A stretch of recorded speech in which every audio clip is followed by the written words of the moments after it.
Hello all welcome to my view ఒక TFI బానిస. ఉలగ నాయగన్ కమల్ హాసన్ గారు అండ్ లెజెండరీ డైరెక్టర్ మణిరత్నం గారి కాంబో ఆల్రెడీ 1987లో నాయకన్ అయితే రిలీజ్ అయింది. ఆఫ్టర్ 38 లాంగ్ ఇయర్స్ ఇదే కాంబో మళ్ళీ ఈ రోజు స్క్రీన్ మీదకి వచ్చేసింది. అదే థగ్ లైఫ్ మూవీ అయితే ఈ రోజు రిలీజ్ అయింది. మూవీ నాకు పర్సనల్ గా నచ్చలేదు భయ్య.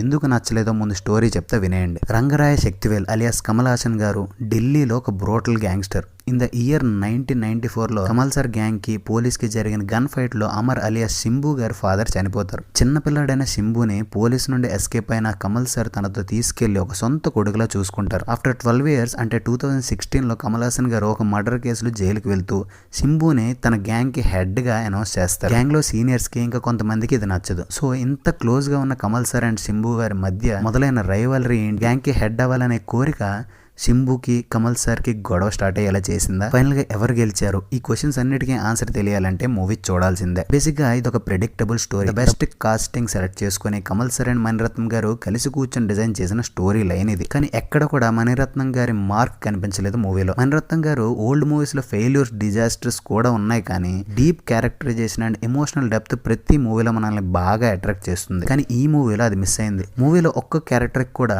ఆడియన్స్ కనెక్ట్ అయ్యేలా ఉండదు.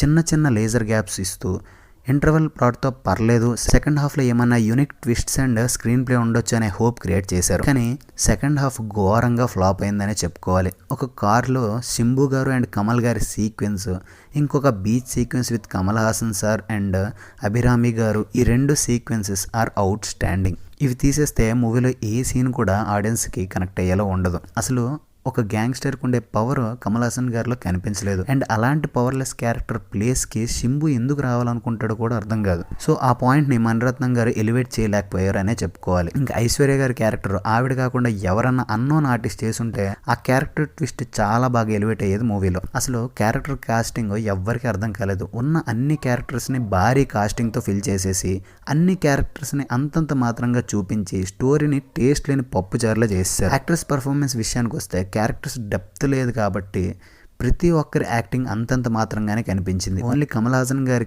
యాక్టింగ్ పర్ఫార్మెన్స్ ఒక్కటే నన్ను సాటిస్ఫై చేసింది. మిగిలిన వారికి ఆ స్కోప్ కూడా ఎక్కడ దొరకలేదు. అభిరామి గారు చాలా మెచ్యూర్డ్ యాక్టింగ్ చేసి మూవీకి న్యాయం చేశారు. త్రిషాకృష్ణన్ గారి క్యారెక్టర్ని కావాలని యాడ్ చేశారేమో అనిపించింది. కమల్ హాసన్ గారితో క్రియేట్ చేయాలనుకున్న ఆ బ్యూటిఫుల్ రొమాన్స్ చాలా ఆడ్గా డెలివరీ అయింది. ఇలా ప్రతి క్యారెక్టర్ని ఉన్నా లేనట్టే అనేలా డిజైన్ చేశారు. టెక్నికల్ పార్ట్ విషయానికి వస్తే మ్యూజిక్ బై ఏఆర్ రెహమాన్ గారు, అది కూడా మణిరత్నం గారి కాంబో అంటే ఒక లెవెల్ ఆఫ్ ఎక్స్పెక్టేషన్స్తో థియేటర్కి వస్తారు ఆడియన్స్. కానీ 1-2 ఎలివేషన్ బ్యాక్గ్రౌండ్ మ్యూజిక్స్ తప్ప మూవీలో ఎక్కడ కూడా మనం ఇన్వాల్వ్ అయిపోయే మ్యూజిక్ కంపోజిషన్ అయితే లేదు. I think it's not up to his mark. Mani Ratnam గారి గురించి ఇంకా బ్యాడ్గా ఏం చెప్పలేను. ఈ మూవీ ఆడియన్స్ని చాలా డిసప్పాయింట్ చేసింది అనేది మాత్రం నిజం. సినిమాటోగ్రఫీ బై రవికే చంద్రన్ గారు, విజువల్స్ చాలా బాగున్నాయి. ఎడిటింగ్ బై శ్రీకర్ ప్రసాద్ గారు. స్టోరీ ఎవ్వరికీ అర్థం కాకుండా ల్యాగ్ సీక్వెన్స్ బాగా మెయింటైన్ చేస్తూ మూవీ మీద విసుగొచ్చేలా బాగా ఎడిట్ చేసేశారు.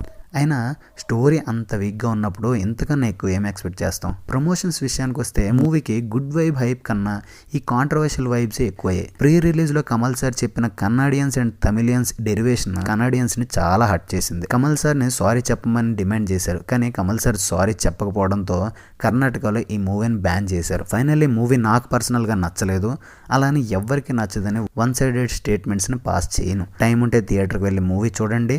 మూవీ మీకు ఎలా అనిపించిందో కింద కామెంట్ చేయండి. అది మ్యాటర్. మా video reviews and prediction videos మీకు నచ్చినట్టయితే please like, comment and share our videos. చూడండి, ఆల్మోస్ట్ 93% సబ్స్క్రైబ్ చేయకుండానే మా వీడియోస్ చూసేస్తున్నారు. సో ప్లీజ్ సబ్స్క్రైబ్ చేసి ఒక లైక్ వేసుకోండి. అది మాకు చాలా ఎంకరేజింగ్గా ఉంటుంది. మళ్ళీ ఇంకో వీడియోలో కలుద్దాం. Until then shining of your TFI బానిస.